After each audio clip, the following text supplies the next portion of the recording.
Judge Cynthia Brin in Illinois was recently declared legally insane, and that happened after she pushed a sheriff's deputy back in 2012.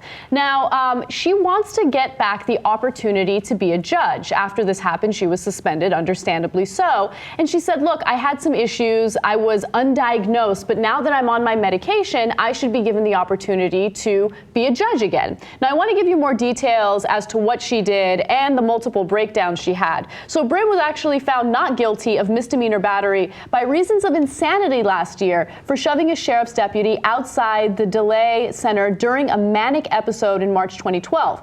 A day earlier, while on the bench, she broke into an extended rant while presiding over a traffic court call in the Markham courthouse. So she had those issues. Apparently, she had other issues in the past as well. She was hospitalized at least 9 times for mental illness since 1994, and she was finally diagnosed with bipolar type of a schizoactive disorder.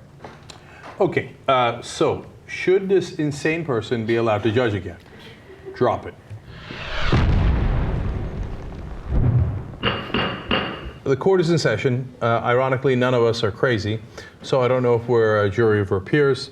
So on the one hand, of course, we feel bad for her. She has literal physical, mental issues, and she says she's now combating them. Yeah, your heart goes out to her, and you want to give her a second chance.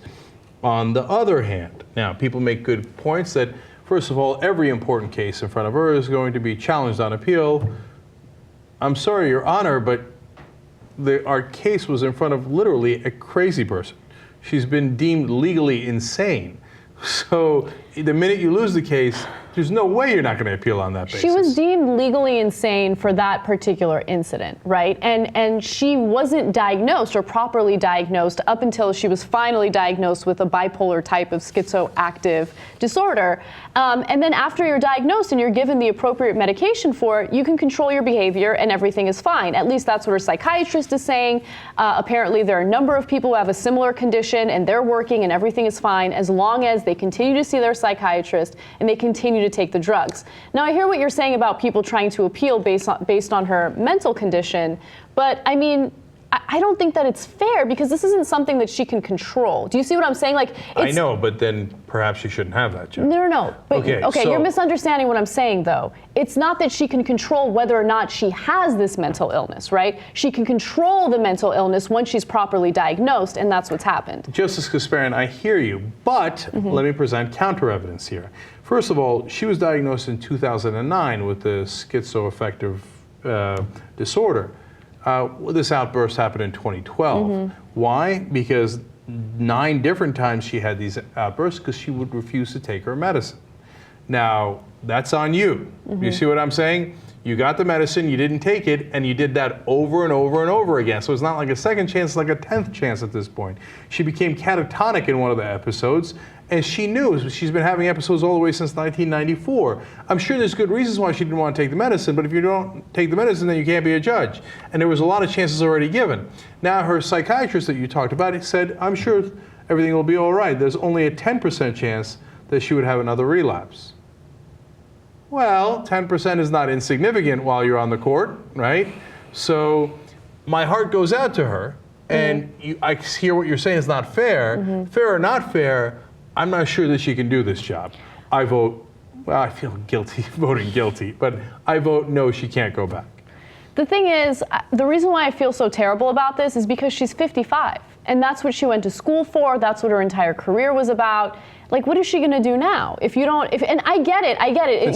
You can't have someone who's legally insane, making judgments. That's a terrible idea. Our justice system is screwed as it is.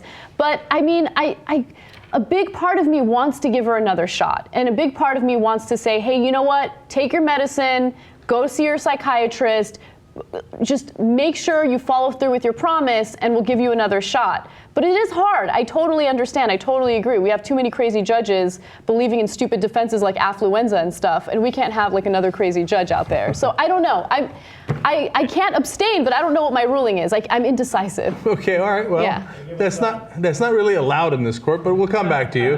By the way, Jom's $182,000 a year. No wonder she wants it back, right? And she is only 55, so that's fair enough.